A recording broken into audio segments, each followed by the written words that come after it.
sur Espagnol tout simplement. Je m'appelle Miren Chou, je suis professeure agrégée d'espagnol et j'ai créé le site leblogdespagnol.com pour t'aider à progresser facilement en espagnol. Si tu es à la recherche de ressources, d'astuces et de stratégies pour simplifier ton apprentissage et accélérer tes résultats, tu es au bon endroit. Dans ce podcast, je partage avec toi des outils précis et concrets pour t'aider à atteindre tes objectifs en espagnol dans la joie et la bonne humeur. Alors, installe-toi confortablement et c'est parti pour l'épisode du jour.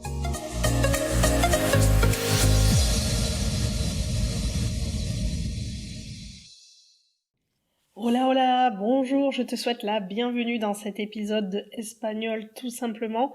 Je suis là pour t'aider à parler un espagnol plus naturel, plus fluide, plus vivant, sans te noyer dans la grammaire, mais avec des méthodes qui respectent ton cerveau, ton rythme et ta personnalité. Et aujourd'hui, j'ai une question pour toi. Si tu n'es pas débutant ou débutante, mais que tu galères toujours à l'oral, à quoi penses-tu que c'est dû ? Typiquement, tu connais les bases, tu comprends pas mal de choses, mais dès qu'il faut parler, tu bloques. Tu dis toujours les mêmes mots, tu te sens scolaire et surtout, tu ne te sens pas vraiment toi-même quand tu t'exprimes et tu sens un gros déphasage entre ce que tu as envie de dire en français avec toutes les nuances que ça implique et ce que tu es capable de dire en espagnol.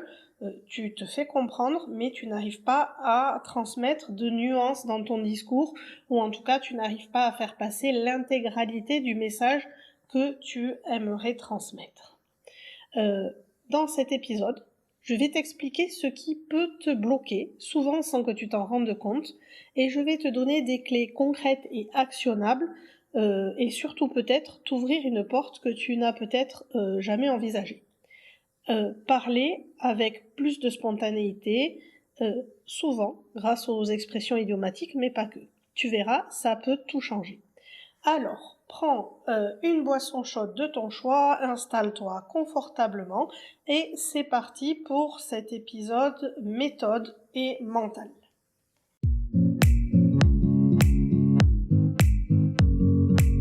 Avant de continuer plus avant dans cet épisode, je voudrais te signaler qu'il est un peu la suite de l'épisode de la semaine dernière, l'épisode numéro 83, et que si tu ne l'as pas écouté, tu peux l'écouter en complément de celui-ci. Donc, dans l'épisode de la semaine dernière, je t'expliquais que ce n'est pas toi le problème, souvent, c'est la méthode. Donc, parler avec fluidité, ce n'est pas réciter les conjugaisons par cœur, ce n'est pas non plus connaître la différence entre le subjonctif présent et le subjonctif imparfait, et encore moins dérouler de longues listes de vocabulaire avec des mots tout plus compliqués les uns que les autres, mais quasiment jamais utilisés. Du coup, tu es souvent bloqué à l'oral parce que tu as une mauvaise méthode. Si tu veux progresser, ce qu'il te faut, ce ne sont pas des listes interminables. C'est du vocabulaire vivant, des tournures naturelles et des outils pour exprimer tes nuances avec humour et personnalité. Dans cet épisode, je vais évoquer avec toi 3 astuces simples et efficaces pour tenter de te débloquer à l'oral en espagnol et à la fin, je vais te proposer un bonus qui, je pense, peut faire toute la différence. Donc, la première astuce, c'est de te lancer avant d'être prêt. Il faut pas que tu attendes de bien savoir dire pour ouvrir la bouche.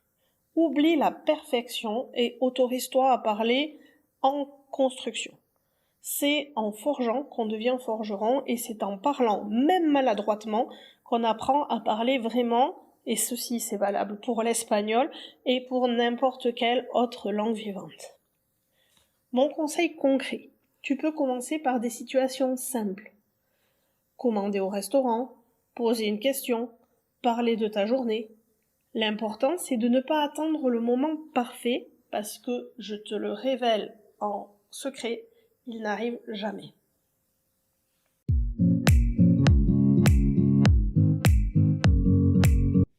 Deuxième astuce pour tenter de te débloquer, c'est de te créer des phrases à réutiliser. Mais attention, pas de longue liste, pas de phrases toutes faites complètement.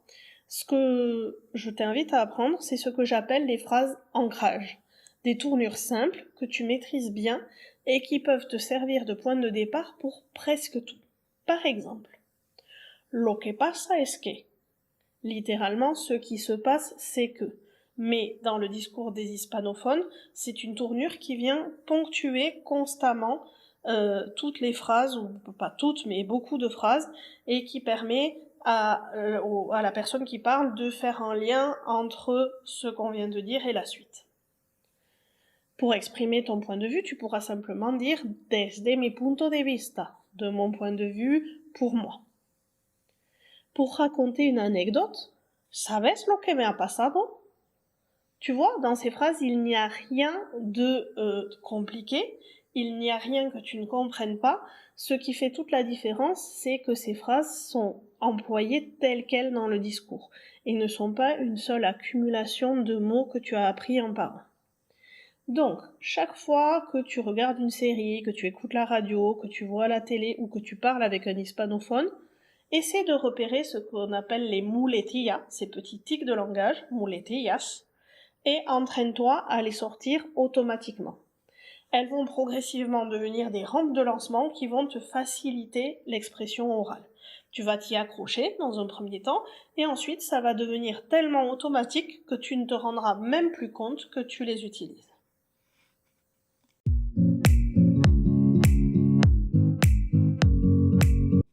Troisième astuce que j'ai envie de partager avec toi aujourd'hui, c'est de parler à voix haute. Oui, même seul chez toi.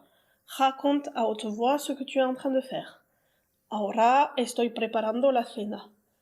Commente une série que tu viens de voir. Simule un appel à un ami espagnol imaginaire. C'est un entraînement redoutablement efficace qui va te permettre en particulier de chercher les mots dont tu as vraiment besoin, ceux qui forment ton quotidien. Et tu ne t'encombreras pas comme ça des mots que toi, tu n'utilises jamais. En parlant à voix haute, tu actives la production orale sans pression, tu crées de l'automatisme, tu renforces ton aisance.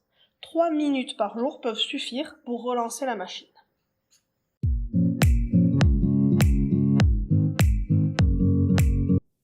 Voilà, ces 3 astuces posent les bases d'une expression plus fluide. Bien évidemment, c'est loin d'être exhaustif, il y a plein d'autres méthodes pour y arriver et surtout teste-les, mais si tu vois qu'elles ne te correspondent pas, passe à autre chose. Si tu veux donner plus de relief encore à ton espagnol, le rendre plus vivant, plus expressif, plus authentique, il y a une clé que peu de gens utilisent vraiment.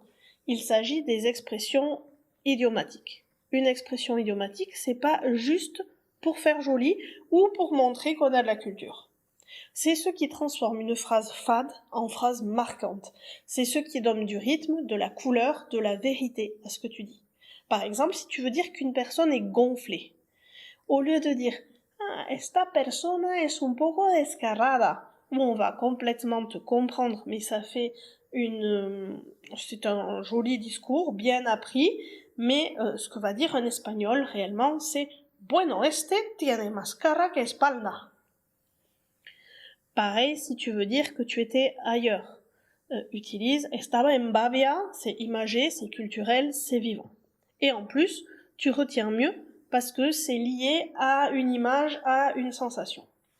Si tu veux voir comment ça change tout, je t'invite à la semaine Exprésate en espagnol. Ça commence le mardi 10 juin à 12h30 par un atelier gratuit en ligne dans lequel je vais te révéler 4 astuces pour passer d'un espagnol basique à un espagnol authentique. Tu y apprendras notamment ce qui t'empêche vraiment d'être à l'aise à l'oral, pourquoi tu tournes en rond en connaissant les bases, et surtout la clé que peu de profs enseignent, mais qui peut transformer ton expression en profondeur. Ce sera une semaine pour t'entraîner avec moi, en douceur, à parler un espagnol plus vrai, plus fluide, et qui te ressemble vraiment. C'est gratuit, sans engagement, mais c'est sur inscription uniquement. Je te laisse dans les notes de cet épisode le lien vers la page de réservation, et tu peux aussi réserver ta place pour l'atelier dans l'article qui correspond à cet épisode de podcast. Pareil, tu trouveras le lien dans les notes de cet épisode.